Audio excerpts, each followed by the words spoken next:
Hi,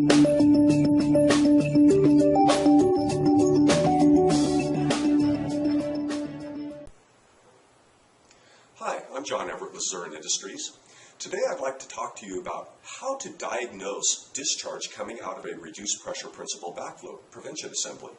Now, the technique that we're going to follow here, it would apply to all backflow preventers of the reduced pressure principle type. It doesn't matter what size they are or what particular model. Again, it'll work for all RPs. They all work the same way. Now, there are many reasons why an RP can discharge. Most of the time it's due to a backflow condition, meaning we're either losing our inlet pressure or we're increasing downstream pressure. Either of those conditions can cause relief valve discharge. But usually that relief valve discharge is going to be finite. What we're talking about in this video is determining why we have continual relief valve discharge. We're constantly see water dripping out of that relief valve, and this quick procedure will tell us how to diagnose why that backflow preventer is doing that.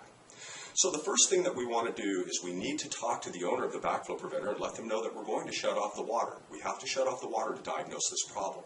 We always want to let the owner of the backflow preventer know because we don't know what's going to be going on downstream of this backflow preventer. We could cause serious damage to equipment or even cause illness to people by shutting the water off. So be sure to let the owner know that you're going to do this.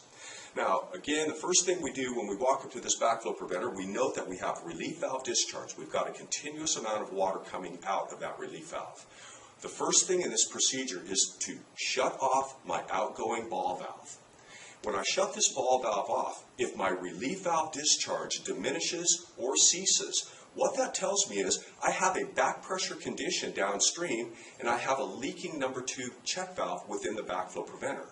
So in other words, my pressure on the downstream side is higher than my inlet pressure, and that check valve is leaking, thus it allows that higher pressure to open the relief valve, and I'm going to get discharge.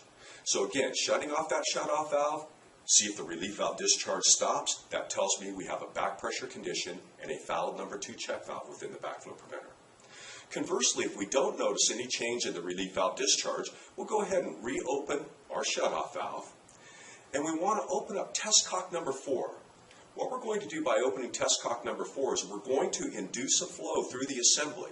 And when we induce that flow, we develop a high differential with our number 1 check, and that should serve to close the relief valve. With that water flowing out of test cock 4, if the relief valve discharge diminishes or ceases, that tells me that I have a fouled number 1 check within the backflow preventer. The procedure there is to go ahead, take the backflow preventer apart, clean that number 1 check, or replace the rubber components, whatever is necessary, in order to get it back online and to prevent that relief valve discharge. Now lastly, if we have that test cock open and we're flowing water through our assembly and we do not note any diminishment in the relief valve discharge rate, that tells me that the relief valve itself is the problem. We want to go into our relief valve, clean the rubber, or if we have any damaged components, replace them accordingly. So let's go ahead and walk through these procedures again, and just to reiterate. We walk up to our backflow preventer, we've gotten permission to shut the water off, we have continual relief valve discharge. The first thing we do is shut off our outgoing shut-off valve. If the relief valve discharge stops, we know that we have a fouled number 2 check internally within the backflow preventer, and we need to correct that problem by either cleaning or replacing the components. If the relief valve discharge does not stop when we have the shut-off valve closed, we can go ahead and reopen that shut-off valve, and we will open test cock number 4 to induce a flow through the assembly. If our relief valve discharge diminishes or ceases while I'm flowing water through the test cock number 4, that tells me that I have a fouled number 1 check internally within the backflow preventer. I'll need to get inside, change the rubber, clean the rubber, whatever's necessary to repair that check valve. Lastly, if I have water flowing through test cock number 4 and I see no change in the relief valve discharge rate, that tells me that the problem is within the relief valve proper. I'll need to get in the relief valve, change the rubber, clean, do whatever's necessary to get that relief valve functioning again correctly. I want to thank you for watching our video today. If you like this video, please subscribe to our YouTube channel.